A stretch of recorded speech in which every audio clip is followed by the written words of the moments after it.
Al-Imam Al-Alim Syekh Daud Al-Fatani rahimahullahu ta'ala, wa nafa'ana Allahu bi'ulumihi fid darain amin. Qala al-musannif rahimahullahu ta'ala, wa nafa'ana Allahu bi'ulumihi fid darain amin.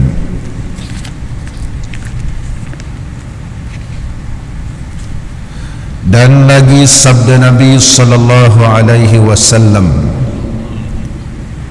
tiada daripada satu dusun yang banyak muazzin padanya melainkan sedikit sejuknya.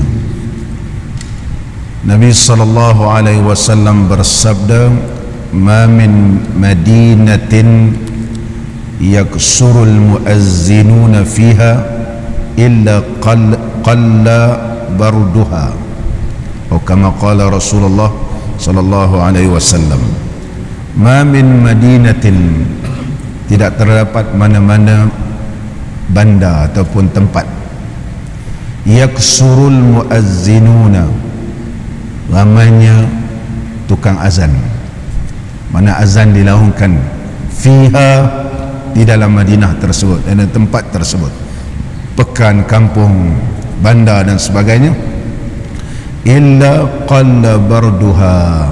Ini nisbah pada negara Arab yang negara itu terlampau panas. Kalau ramai orang masih lagi kedengaran azan, insya-Allah panasnya tak sampailah membakar kulit. Kuranglah. Kalau sejuk, tidaklah terlampau sejuk sehingga menjadikan kulit itu jadi beku. Mana mukhalafah hadis ini mantuknya ialah kurangnya sejuk. Kalau sejuk pun tak sampai membekukan, dan kalau panas pun tak sampai membakarkan kulit. Mana ini kelebihan azan yang dilaungkan di tempat-tempat didirikan sembahyang. Kalau negara tersebut, bandar tersebut, kampung tersebut, kalau ada azan, Allah Subhanahu wa ta'ala jadikan udara dia tu tidaklah maknanya sampai membakar ataupun cuaca tidak sampai sejuk yang membekukan. Mana orang boleh hidup lagi, insya-Allah, dengan berkat azan yang dilaungkan.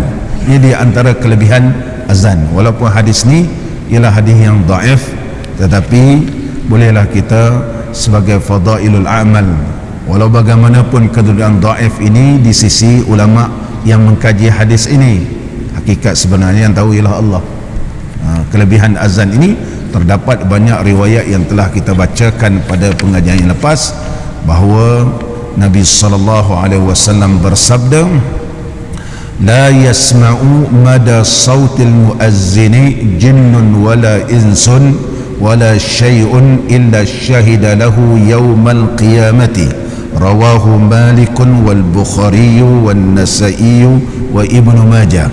Nabi sallallahu alaihi wasallam bersabda, la yasma'u, tidak mendengar, mada sautil muazzini, sepanjang suara muazzin. Siapa yang tidak mendengar? Jinnun, sama ada dia jin, wala insun, sama ada dia manusia, wala syai'un, ataupun tidak ada sesuatu, sama ada dia batu, pokok, kayu, ataupun semua makhluk Allah ini, illa syahida lahu yaumal qiyamah, melainkan bersaksi pada hari kiamat. Apa maksud saksi? Batu-batu jadi saksi, makhluk yang lain semua jadi saksi ni. Wa syahadatuhum lahu sababun liqurbihim minallah, penyaksian mereka bagi muazzin ini kerana dia sebab menghampirkan diri kepada Allah. Sebab dengan azan itu menghampir diri kepada Allah Subhanahu wa ta'ala, dan azan itu juga merupakan syiar dalam agama. Oleh sebab itulah diberikan pahala kepada muazzin ini besar gitu. Kerana pahala diberikan kepada muazzin ini besar, di sana ada perkara-perkara yang disunatkan bagi muazzin melakukannya. Disunatkan bagi orang yang azan ini, yang pertama al-qiyamu, iaitu ketika azan ini, azan biar dalam keadaan berdiri.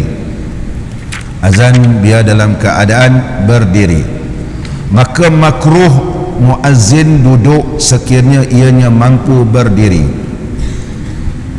Yukrahul qu'udu fihima lil qadir, maka makruh bagi orang yang nak azan dan qamat duduk sekiranya dia mampu berdiri. Kalau kita mampu berdiri masuk dalam bilik azan ni, kita pun duduk ya. Bukan orang nampak, kita pun Allahu Akbar, Allahu Akbar, kita duduk kan. Makruh. Dan makruh wat taghanni bihima, makna al-intiqalu min naghamin ila nagham. Dan juga makruh kalau kita azani berpindah daripada satu nagham kepada satu nagham. Naghamat makna memberi maksud lagu. Kalau lagunya lagu ras lah, yang kajak ras, kemudian jaharkah, kemudian nahwan azan ni ras Allahu Akbar, Allahu Akbar, azan ras. Jangan pula daripada ras tukar pula lagu contohnya Hijaz. Jangan daripada naghamat kepada naghamat. Jangan bertukar daripada lagu kepada lagu yang lain. Wat tamtid, dan juga jangan melirik-lirik sehingga menyebabkan mengubahkan, bukan jadi maksud solat tapi jadi lain. Begitu. Hayya 'alas salat,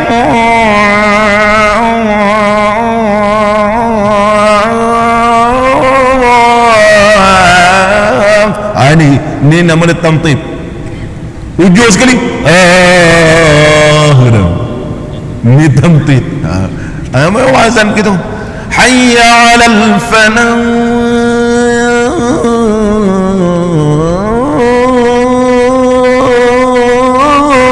ini bukan falah, jadi tamtid. Dalam tamtid wal tamtid ini juga adalah makruh, sehingga disebut oleh ulama nak jawab sebab dia azan bukan dalam keadaan betul solah, jadi gitu ujungnya betul solah. Ulama kata tak betul tu dia dengan Allah. Adapun azan yang dilaungkan kita jawab juga, kita jawab. Di antara sunat ketika azan ini wat-taharatu minal hadasain, iaitu dalam keadaan suci daripada hadas kecil dan hadas besar.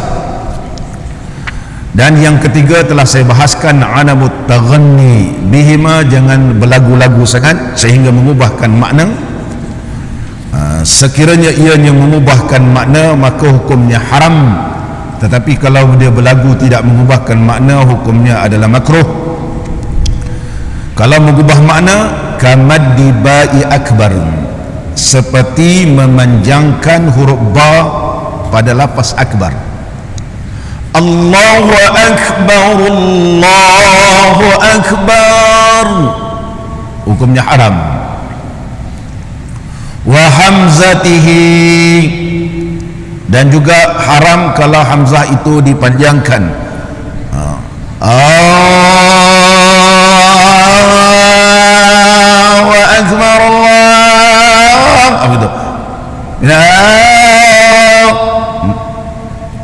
Dan begitu juga kamaddi hamzati asyhadu, sebenarnya asyhadu an la ilaha illallah, ni betul hukumnya mengubah ke mana. Wa hamzatil Allah, dan juga hamzah Allah, Allah ga hukumnya mengubah makna. Wa alifus salah wal fala ziyadah, dan begitu juga pertambahan pada lafaz as-salah dan juga pada lafaz al-falah, kerana kalau dipanjang as-salat, ini semua boleh menyebabkan mengubahkan makna, maka hendaklah ditinggalkan. Hendaklah ditinggalkan sekiranya ianya mengubahkan makna. Dan seterusnya waliltifat bil wajhi, sunatnya iaitu telah kita bahas pada pengajian yang lepas, berpaling kiri dan kanan, hayya 'alas salah sebelah kanan, hayya 'alal falah sebelah kiri, tanpa berpalingnya dada. Yang keenam, menghadapkan kiblat. menghadap kiblat, iaitu istiqbalul qiblah bagi orang yang azan sunat sedemikian rupa. Muslimin dan muslimat yang dirahmati oleh Allah Subhanahu wa taala. Adapun perkara-perkara makruh bagi orang yang berhadas, orang yang berhadas besar adalah bersengatan makruhnya. Dan juga makruh yang telah kita bahaskan, adamun nutqi, iaitu tiada membaca bilha dengan hak pada lafaz as-salah. Sebab hayya 'alas salah, tak marbutah dibaca secara hak apabila waqaf, tapi hayya 'alas salat, hayya 'alas salah ini juga hukumnya tak mengubahkan makna tapi makruh. Itu hukumnya makruh. Sama balik kita kata qala al-musannifu rahimahullahu ta'ala. Dan lagi sabda Nabi sallallahu alaihi wasallam apabila majru' oleh muazzin dengan azan, lari syaitan hingga adalah ia dengan rauha, rauha. Dan iaitu apa dia rauha ni? Apa maksud rauha? Rauha ialah dan iaitu satu tempat antara Madinah 30 batu, 30 mil. Sebagaimana riwayat daripada Sayyidina Jabir radhiyallahu an, hadis sahih disebut oleh al-Imam Muslim dalam hadis riwayat Imam Muslim hadis yang ke-388, Imam Ahmad dalam musnadnya jilid yang ketiga hadis yang ke-316, yang berbunyi anna Nabiy sallallahu alaihi wasallam qala idza nada al-muazzinuna bil adhan, apabila muazzin melaungkan azan, haraba syaitanu, syaitan lari, hatta yakuna birrauha, sehingga larinya jauh. Jadi para sahabat pun nak tahu jauh ni jauh sangat ke? Nabi sallallahu alaihi wasallam buat perumpamaan, kalau Masjid Nabawi ni azan, larinya syaitan ni fi rauha. Rauha ni sebagai contoh, iaitu lebih kurang 30 batu daripada bandar Madinah. Manakala azan tu memang tak dengar dah gitu. Kalau muazzin azan, syaitan bukan lari dalam tandas, tapi dia akan lari satu tempat yang dia tidak akan dengar lagi azan tu.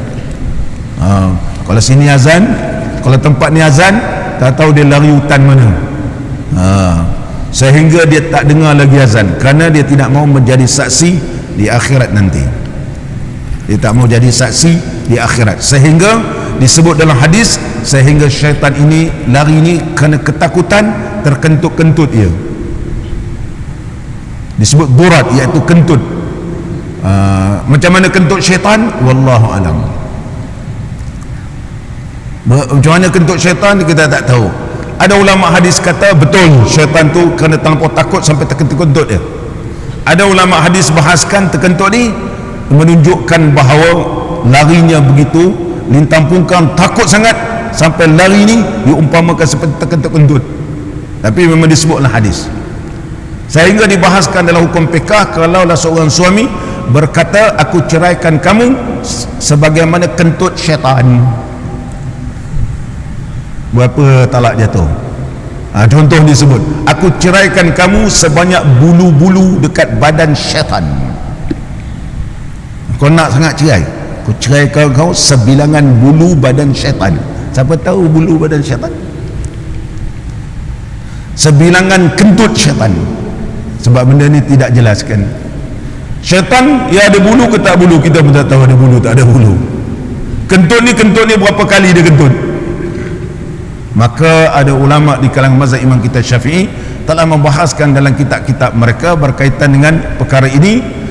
Maka bulu ni tetap ada, tapi hanya kita tak tahu ada ke bulu dia banyak ke tak banyak, maka dihukumkan jatuh satu, sebab dia tak tahu kita.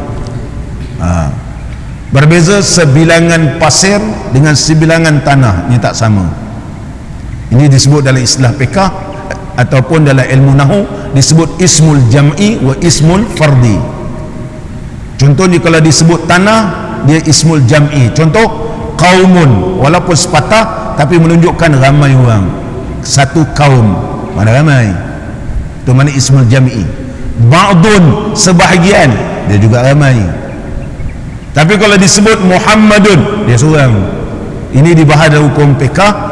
Dari sudut bahasa Arab ada isim jam'i, ada isim fardi. Isim jam'i bahasa kita tak ada, bahasa kita sebut ramai. Maka dalam bab menentukan hukum ini hendaklah dilihat kepada bersesuaian pada bahasa pada satu-satu tempat. Kerana dalam hukum fiqh berbeza. Aku ceraikan kamu sebilangan tanah, hukumnya lain. Aku ceraikan kamu sebilangan pasir, hukumnya lain. Kerana pasir dia jamak dia lain. Adapun pasir boleh dikira. Kalau kita ambil pasir, kita boleh kira dia. Ini dia lain. Adapun kita genggam tanah, boleh kita kira dia? Tak boleh. Namanya ismul jam'i. Maka hukumnya berbeza-beza mengikut pandangan ulama fiqh. Kalau seorang suami melepaskan cerai dengan sebut sebilangan tanah dan sebilangan pasir. Begitu juga kalau dia menyebut, aku ceraikan kamu sebilangan kentut syaitan. Tadi aku baru dengar Ustaz Syukri mengajar, syaitan ni kentut, sebilangan kentut syaitan. Sebilangan kentut syaitan. Berapa banyak kentut syaitan kita tak tahu. Kentut ada disebutlah hadis. Apabila berlaku keraguan, maka kembali kepada asal tetap jatuh satu. Ini dibahaskan oleh ulama-ulama fiqh kita. Ulama fiqh kita sampai buat contoh fiqh takdiri ni, dia pun kata kod berlaku. Tetapi dalam hukum fiqh, sekiranya seseorang itu syak sama ada jatuh ataupun tidak talaknya, maka dia sudah menyesal, hendaklah sunat dia rujuk dengan segera. Abang rujuk kamu semula. Jangan sebut abang ingin rujuk sayang semula. Setuju ke tak setuju? Tak boleh begitu. Saya ingin rujuk awak, saya rujuk awak, begitu. Dia tak ada sudikah sayang abang merujuk semula, begitu. Isteri pula kata, saya ikut aja bang, demi anak-anak kena ingat bukan demi suami dia, demi anak-anak, saya ikut aja bang, dia kata. Maka si suami kena sebut, aku rujuk kamu, tidak memadai titik begitu. Sebab rujuk tidak boleh bergantung, dia tidak boleh ar-raja'atul mu'allaqah. Rujuk tidak boleh bergantung. Ustaz Alias contoh akad nikah, boleh tak? Aku nikah, setujukah aku nikahkan dikau akan Siano bin Siano? Suami itu kata, aku setuju, saya terima. Boleh tak? Nah, dia kena, tidak boleh bergantung ijab dan kabul. Aku nikahkan dikau, aku kahwinkan dikau. Tak boleh kata, mahukah aku nikahkan dikau? Tak boleh, kerana dia tidak jadi betul-betul. Begitulah dalam bab rujuk. Ramai orang rujuk mu'allaqah, hukumnya adalah tidak sah. Dia sama dengan seperti ijab dan qabul dalam bab pernikahan. Begitu. Disunatkan dia rujuk. Kalau dia dah berbaik, dia memang nak rujuk, dah rujuk, sekiranya memang disabitkan talaknya jatuh, maka rujuk ini dikirakan sah. Jangan tunggu lama-lama. Kalau sekiranya rujuk itu talak itu tidak sah, maka rujuk itu mulgha, ianya diabaikan. Ini disebut oleh Syekh yang terkenal, Syekh Ramli rahimahullah ta'ala. Bagi pihak-pihak ni, kalau jumpa Tuan Imam, suruh dia rujuk sebelum disahkan di mahkamah, sabit ataupun tidak, rujuk ini dikirakan sah. Kalau sabit, rujuknya telah rujuk, orang ni pun pasangan ni boleh disahkan. Mana rujuk tu boleh disahkan. Kalau contohnya memang tak sah, maka rujuk itu abaikan. Ini disebut dalam kitab-kitab fiqh mazhab Imam Syafi'i. Jadi tidaklah menjadi masalah tiba-tiba bila dirujuk dah sudah bila disabitkan cerai dia tak rujuk dah sudah berakhir, maka kena akad nikah semula.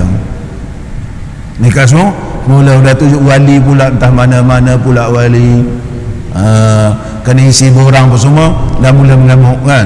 Itulah Tok Imam lain kali beritahu lah, aku pun baru tahu, dia kata aku pun baru tahu. Jadi masalah kan. Ini di dalam dibahaskan oleh ulama-ulama fiqh. Sunnah lahur raja'atu, maka orang yang dalam keadaan syak ini jatuh ke tak jatuh, kalau memang nak berbaik disunatkan rujuk dengan segera, dirujukkan dengan segera. Ini kena faham bagi masyarakat kita ni. Qala al-musannif rahimahullahu ta'ala wa nafa'ana Allahu bi'ulumihi fid darain amin. Kelebihan azan ini juga disebut oleh para alim ulama. Kalaulah dia azan, kalau diazankan juga kepada orang yang dirasuk, dirasuk syaitan pun, kalau betul azan ni boleh menyembuhkan. An yu'azzina fi uzunil masru', iaitu orang yang disihir ataupun dirasuk oleh syaitan, kita azankan di telinganya sebanyak 7 kali. 7 kali azan. Kena 3 kali lagi lah dia, insya-Allah, yakin. Wa yaqra'ul fatihata sab'an, dan juga dibacakan suratul Fatihah sebanyak 7 kali. Wal mu'awwizataini, dan juga qul a'udzu birabbil falaq dan qul a'udzu birabbin nas sebanyak 7 kali. Wa ayatul kursi, dibacakan ayat kursi. Was sama'i wat tariq, dan dibaca was sama'i wat tariq, dan akhir surat al-hasyri law anzalna hadzal quran. Insyaallah kalau dia pingsan fa innahu yufiqu, insyaallah dia akan sedar balik. Ini kelebihan azan yang disebut oleh ulama hadis yang terkenal, Al-Imamun Shanwani rahimahullah ta'ala, yang mensyarahkan kitab Mukhtasar Ibni Abi Jamrah, iaitu seorang ulama hadis yang alim, Syekh Ibni Abi Jamrah, telah meringkaskan Sahih Al-Imam Al-Bukhari yang bernama Mukhtasar Ibni Abi Jamrah, dan disyarahkan oleh Al-Imam Shanwani rahimahullah ta'ala. Beliau membahaskan berkaitan tentang kelebihan azan ni. Kalau kita ni orang rasuk, kena rasuk, dia pergi nak menyerang kita, kita pun tak ada ilmu lain, azan je insya-Allah. Lama-lama dia akan tumbang. Yakin dengan kelebihan azan, syaitan yang akan lari lintang bukang. Kerana syaitan, orang kena rasuk ni sebab ada syaitan, dia bila dengar azan ni, dah masuk waktu, dia kata jin ni kan, aku tak mau jadi saksi, aku tak mau jadi saksi, dia pun terus lari, ataupun orang ni akan jadi tumbang. Bila dia tak sedar, kita bangunkan dia dengan dibacakan ada 2 ayat dalam Al-Quranul Karim paling masyhur. Tapi untuk bagi kita ni, sebab ayat yang kedua tu payah nak baca saja akhir surah Taubah, dibacakan sebanyak 7 kali di telinga kanan dan 7 kali sebelah kiri, panggil nama dia, insya-Allah dia bangun. Kalau tak bangun, itu tanda memang tak bangun. Kalau tak bangun, memang itu memang tak bangun, memang tak bangun. Muslimin dan muslimat yang dirahmati oleh Allah, sama balik kita. Qala al-musannif rahimahullahu ta'ala, dan lagi sabda Nabi sallallahu alaihi wasallam, 5 perkara ini aku daman, aku jamin. Di dalam hukum PK, daman ialah berkaitan tentang harta. Kafil berkaitan tentang jamin orang. Ana kafilul yatim, sabda Nabi sallallahu alaihi wasallam, aku adalah penjamin anak yatim. Di bab kafalah ialah berkaitan tentang diri manusia. Daman berkaitan tentang benda. Ada ulama kata lebih kurang sama sahaja, sebab berdasarkan hadis Nabi sallallahu alaihi wasallam, iaitu sabda Nabi yang berbunyi, kita tengok dalam kitab kita, Dan lagi sabda Nabi sallallahu alaihi wasallam, 5 perkara ini aku jamin dengan syurga. 5 perkara ini aku jamin syurga. Yang pertama, perempuan yang salihah yang mengikut bagi suaminya. Ini perempuan yang salihah, perempuan yang tidak nusyus. Perempuan ni kalau dia nusyus, hari ini dia nusyus, dia pun lari tanpa ada sebab musabab yang dibenarkan oleh syarak. Ada sebab musabab yang dibenarkan oleh syarak, dia tidak dinamakan nusyus. Contoh, rumah yang yang tempat dia duduk ni dah kena potong elektrik, air pun telah kena potong, dia boleh duduk lah situ, tak boleh duduk dah. Dan kawasan tu pun dah tak selamat, dia keluar daripada rumah, tidak boleh dikirakan nusyus. Sebab suami tidak menjadikan tempat yang sesuai baginya, maskan tempat yang sesuai, disebut dalam hukum fiqh iaitu maskan ataupun sakan yang sesuai. Yang kedua, jirannya yang tidak saleh. Kalau dia tinggal, suami dia selalu tak ada kat rumah, balik 3 pagi 4 pagi, keliling ni ramai mak fik belakang, pecah rumah belakang semua, tinggal rumah pun tak ada grill, pintu pagar pun dah tercabut, keselamatan dia tidak terjamin. Duduk pula kawasan-kawasan yang begitu membahayakan, dia keluar, tidak boleh disabitkan nusyus sebab dia alasan kukuh. Yang disebut dalam kitab Fathul Mu'in iaitu keadaan jiran mestilah saleh. Kemudian dia keluar daripada rumah sebab suami ini berkahwin 2, madu duduk dalam satu rumah, madu duduk satu rumah, biar korang semua berbaik-baik. Mana baik, mana madu, ini bukan madu asli, ini kata, ini madu menjahanamkan aku, dia kata. Dia pun keluar daripada rumah, dia adalah sang kukuh kerana ma'al ghairi fi baitiha, ada orang lain yang menggugat kedudukan rumah tangga dia, dia tak ada privacy, tak ada. Begitu juga keadaan yang lain yang ada dalam rumah dia, sekali situlah ada adik ipar dia, situlah ada abang ipar dia, tak sesuai. Baru contoh, mak tua pun salah, dia antaranya pun tidak sesuai. Contohnya kan, dia baru kahwin, dia pun nak memanja-manja dengan suami, dia duduk atas sofa nak manja-manja tengok TV, mak tua ni nampak kan, apa dia kata, mak tua ni tunjuk apa, kuat budak-budak ni, dia pun masuk lagi, dia tarik pintu ni kuat-kuat. Perempuan ni baru nak manja-manja dengan suami dia kan, bila suami dia balik, dia pun, abang nak minum apa, dia kata, oh kalau anak aku, abang ya aku ni tak sesuai, itu hak dia suami isteri sebagai isteri. Maka kalau dalam keadaan begitu, dia tak sesuai, dia buat ini tak kena, buat ini tak kena, ini buat tak kena. Ini juga ada orang lain dalam satu buah rumah yang dia ada alasan kukuh, dia kata dia tak buat ini tak kena, buat asam pedas pun tak kena. Kau ni asam pedas Melaka ke asam pedas orang Perak ni, dia kata cair je, cair je. Orang Perak punya asam pedas dia cair, paling mudah orang Perak, masuk terus cili sikit, cair je asam pedas.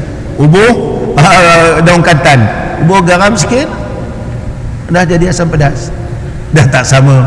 Jadi aku tak larat nak makan, dah tak sesuai.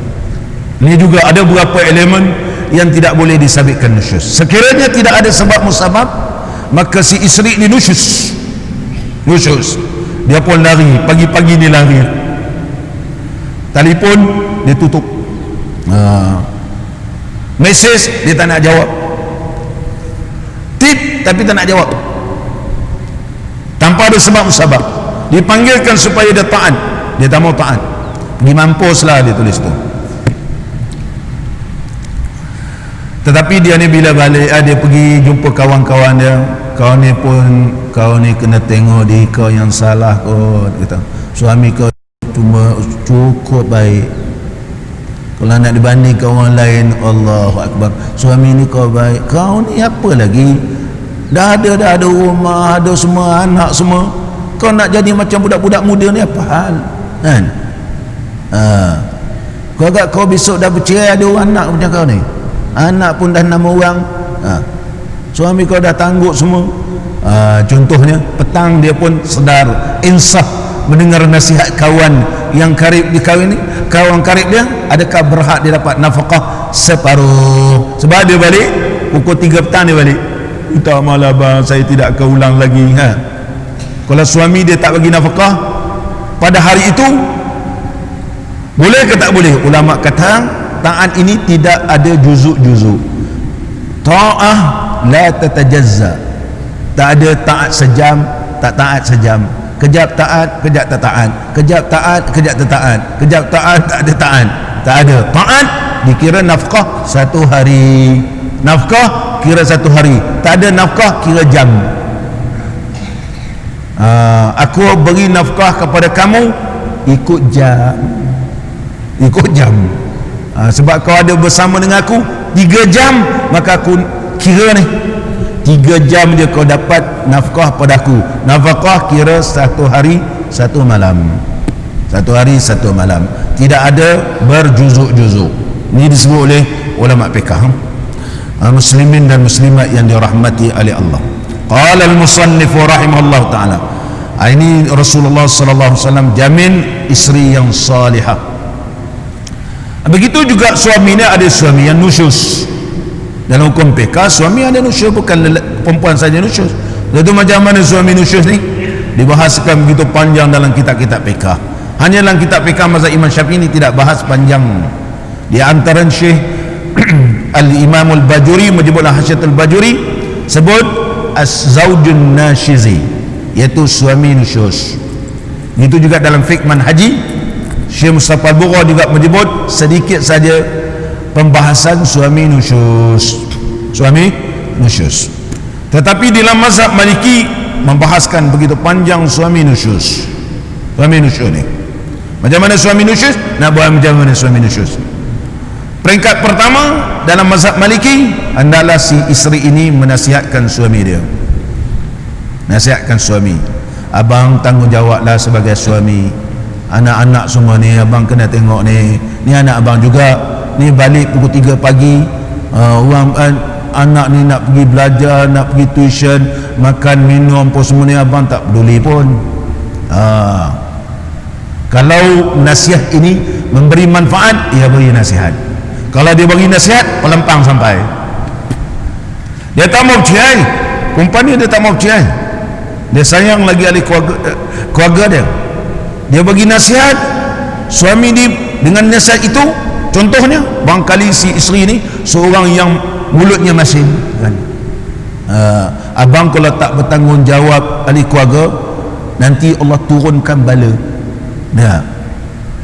Sebab isteri ni kuat baca Quran, berzikir, semayang, lantaklah, bala-bala lah dia kata. Dia pun keluar, belum kena lagu, betul-betul masin cakap isteri aku ni, dia kata jangan main-main isteri aku ni kan. Dengan nasihat tadi berubah dia. Kau lain kali jangan cakap-cakap begitu, mau jual abang hidup lagi ni, dia kata mau jual abang hidup. Ada perempuan yang doa dia punya mulut dia masin, sebab dia baca Quran, zikir kan, doa dia mustajab, tidak terhijab, maka berubah, alhamdulillah. Dan yang kedua, apabila menasihatkan suami, jangan sampai menasihat yang menjatuhkan maruah seorang lelaki, begitu, sehingga menghilangkan qawwamatur rijal. Dan yang ketiga, kalaulah nasihat ini tidak memberi manfaat, dia tak boleh buat macam lelaki pada isteri, meninggalkan tempat tidur, dan dia boleh meninggalkan tempat tidur.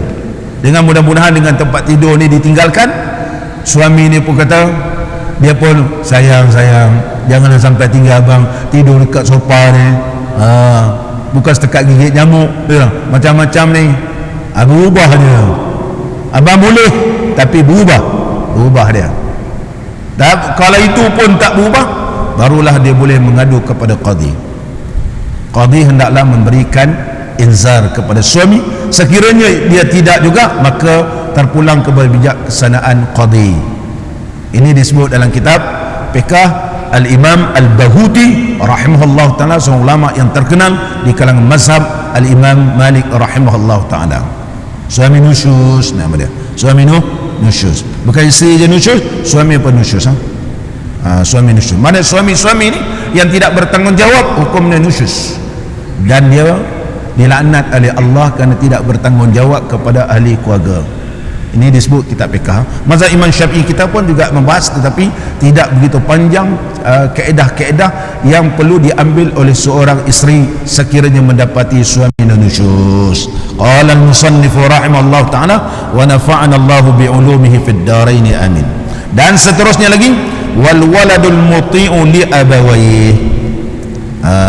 Dan yang kedua ni, anak yang muti', iaitu anak yang taat, yakni taat bagi dua ibu bapanya. Ini anak yang soleh, dijadikan oleh Nabi sallallahu alaihi wasallam masuk syurga. Dan yang ketiga pula, dan orang yang mati pada jalan Makkah, Allahu Akbar, wal mutawaffa fi tariqil Makkah, iaitu orang yang nak pergi ke Makkah mengerjakan haji atau umrah, meninggal dunia, ini pun Rasulullah jamin masuk syurga. Oleh sebab itu, kita bila masuk Madinah pun, kita doa supaya mati di Madinah. Kita masuk Mekah pun supaya mati di Mekah, dan ditanam di Ma'alla. Tak mustahil, tak mustahil, walaupun kita bukan orang warga negara Saudi, kalau nak ditanam di Ma'alla, kalau Allah takdirkan, ya takdir. Tetapi bukan senang orang dapat ditanam di Ma'alla, kecuali dengan izin Allah. Pak Kiai saya dulu, Syekh Kiai Jamhuri, yang kita baca Rabbana Tuh Bina, dia beritahu saya, dia kata ada seorang ni bertemu dengan saya. Dia kata, Kiai, Pak Kiai, saya ni memang teringin nak mati di Mekah dan ditanam di Ma'alla. Ya, berdoalah, kata. Mudah-mudahan Allah makbulkan. Bukan senang tanam Ma'alla. Kiai Jamhuri, dia bukan orang Saudi, berasal daripada Indonesia, dan dia bukan warga tetap situ, tapi meninggal dunia ditanam di Ma'alla, iaitu di bawah ini Sayyidatul Khadijah Kubra. Kemudian guru-guru beliau termasuklah Sayyidina Muhammad Alawi Maliki, kemudian Syekh Yasin Al-Padani, kemudian kita Hasan Masyad, dia dekat dengan situ, Pak Kiai Jamhuri, sebab dia berdoa kepada Allah Ta'ala supaya ia ditanam di Ma'alla. Dia tiba-tiba waktu petang tu, arahan daripada kerajaan Saudi, boleh ditanam di Ma'alla. Sebenarnya bukan orang, bukan warga, dan ditanam pula sama dengan guru-gurunya, termasuk Syekh Hasan Masyad rahimahullah ta'ala, Allahu Akbar, Syekh Ismail Zain Al-Yamani, semua bersama dengan para alim ulama. Cerita perempuan ni, dia ketika mana dia sa'i, tak silap saya, di Marwah, meninggal di Marwah, dan dia meninggal dunia, dan diberi keizinan, dia tak minta pun, ditanam di Ma'alla, ditanam di Ma'alla. Allahu Akbar. Jadi kalau kita berdoa, masuk Mekah, masuk Madinah, kalau meninggal dunia pun biarlah meninggal dunia di sana. Jangan, ya Allah, Jeffrey kata dia nak pergi umrah, Ustaz, doakanlah umur saya panjang pergi dan balik. Aku doakan kau mati di Madinah lah. Mati di Madinah, ketika beribadat meninggal dunia di Madinah, Allahu Akbar, akan dibangkitkan bersama dengan Nabi sallallahu alaihi wasallam. Nabi sallallahu alaihi wasallam menjamin, iaitu aku jaminkan syurga bagi mereka. Qala al-musannif rahimahullah ta'ala, pada mati di atas langkah terbang, dia mati di Madinah atau mati di Makkahul Mukarramah, ataupun dalam perjalanan. Lagi kitab kita menyebut, dan yang mempunyai perangai yang baik, wa sahibil khuluqil hasan, orang yang budi perketi yang baik, ni akhlak baik pun Rasulullah jamin. Ini yang seterusnya, yang kelima, wa man azzana fi masjidin minal masajidi imanan wa ihtisaban. Dan orang yang bang di dalam satu masjid daripada berapa masjid, hal keadaannya percaya akan janji-janji Allah dan mengira-ngirakan pahalanya pada Allah Ta'ala. Kata Abu Hurairah radhiyallahu an, katanya bermula imam itu dhamin. Imam itulah penjamin, bukan iman tu dhaman. Iman tu dhamin, mana iman tu imam sebagai penjamin. Imam tu sebagai penjamin, dan muazzin tu mu'taman, yang di muazzin tu diamanahkan dia. Oleh sebab itu muazzin diberikan tanggungjawab dan amanah. Azan dia masuk waktu, azan dalam keadaan mengikut sunnah Nabi SAW yang telah kita bahaskan pada permulaan pengajian kitab ini. Dan muazzin mu'taman, yakni diberikan kepercayaan. Allahumma arsyidil a'immata, ya Allah berilah petunjuk kepada para imam, waghfir al-muazzinin, dan berilah keampunan kepada muazzin. InsyaAllah kita sambung akan datang. Mudah-mudahan pertemuan kita diberkati oleh Allah Subhanahu wa ta'ala. Al-Imam Syanawi rahimahullah ta'ala menyebut dalam hasyiah Muhammad Syanawi mensyarahkan kitab Mukhtasar Ibni Abi Jamrah, beliau menyebut faidatun, ini satu faedah. Man qala hina yasma'u qaulal muazzini, barang siapa membaca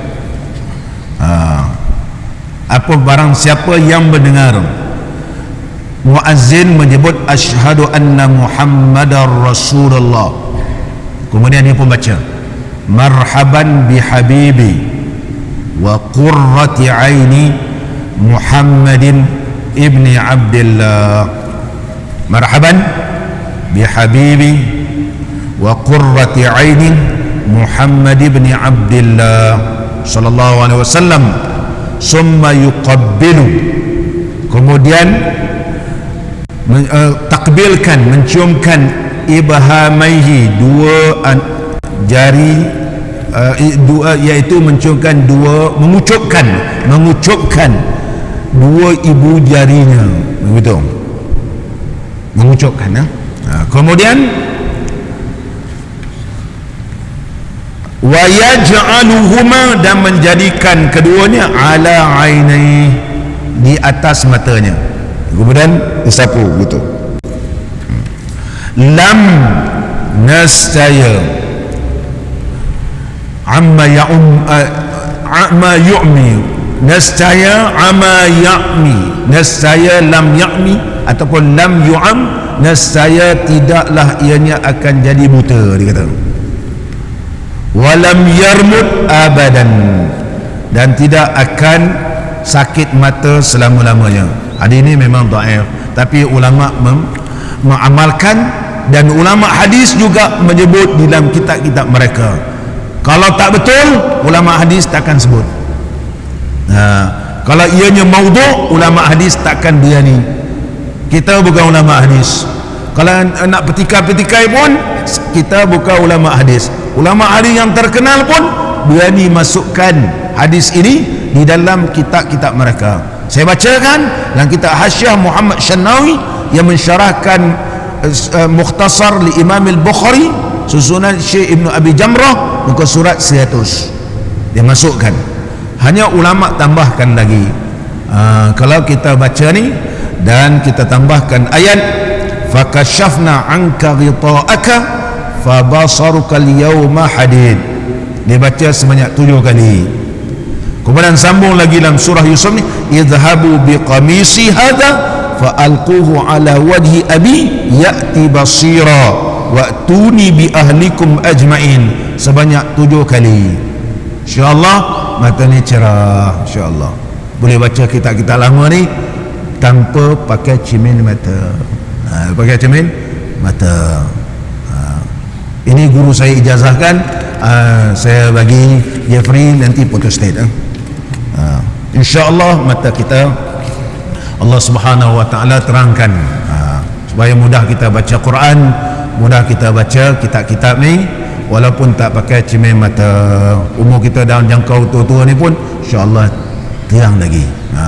Sikit-sikit tu setakat 150 power tu itu perkara biasa. Kalau macam budak-budak juga terang, itu maknanya bukan makhluk-makhluk ni mesti akan berubah keadaannya. Muslimin dan muslimat yang dirahmati oleh Allah Ta'ala, dan di bawah tu ada doa menghilangkan tulang yang tersangkut. Tiba-tiba ada orang sangkut tulang, nak baca macam mana? InsyaAllah kita akan baca pada pengajian akan datang. Mudah-mudahan pertemuan kita ini diberkati dan diridai oleh Allah Subhanahu wa Ta'ala. إلهي نجني من كل ضائق بجاه المصطفى خير الجميع وهب لي في مدينته قرارا ورزقا ثم دفنا إلهي نجني من كل ضائق بجاه المصطفى خير الجميع وخاتمة بإيمان وسترا جميلا بالمجيب وبالسميع إلهي نجني من كل ضائق بجاه المصطفى خير وسكن مكة زمنا وطورا وبطيبة في مجاورة الشفيع إلهي نجني من كل ضائق بجاه المصطفى خير الجميع صلاة الله دائمة عليه مع الأصحاب والآل الرفيع إلهي نجني من كل ضائق بجاه المصطفى خير الجميع بسم الله الرحمن الرحيم الحمد لله رب العالمين حمدا يوافي نعمه ويكافئ مزيده يا ربنا لك الحمد كما ينبغي لجلال وجهك الكريم وعظيم سلطانك اللهم صل على سيدنا محمد صلاة تبلغنا بها العمرة وحج بيت الحرام وزيارة حبيبك ونبيك سيدنا محمد عليه أفضل الصلاة والتسليم في صحة وعافية وسلامة ولطف وبلوغ المرام اللهم لا تمتنا حرام ونصلي خلف المقام إبراهيم عليه السلام ونشرب ماء الزمزم في مسجد الحرام ونزور حبيبك ونبيك سيدنا محمد صلى الله عليه وسلم بيسر ولطف وبلوغ المرام نسألك صبرا جميلا وقلبا سليما ولسانا ذاكرا ودعاء مستجابا وكتابا يمينا ورزقا حلالا ونعيما مقيما وجنة وحريرا ونطرة ومسرورا اللهم ارزقنا من العقول أوفاها ومن الأذهان أصفاها ومن الأخلاق أطيبها ومن العافية أكملها ومن الدنيا خيرها اللهم اجعل اجتماعنا بالرحمة وفراقنا بالمغفرة خاتمتنا بالسعادة وألهمنا الرشد والحكمة يا قاضي الحاجات يا مجيب الدعوات يا كاشف الضر والبليات يا عالم السر والخفيات اقضي حاجتنا في الساعة المباركة بحرمة ياسين والقرآن إذا قضى أمرا فإنما يقول له كن فيكون فسبحان الذي بيده ملك شيء إليه ترجعون. يا فاتح كل خير، يا فاتح كل خير، استجب دعاءنا وحقق فيك رجاءنا يا أرحم الراحمين. صلى الله على نبينا وحبيبنا وشفيعنا سيدنا محمد وعلى آله وصحبه أجمعين. والحمد لله. قبل الله منكم.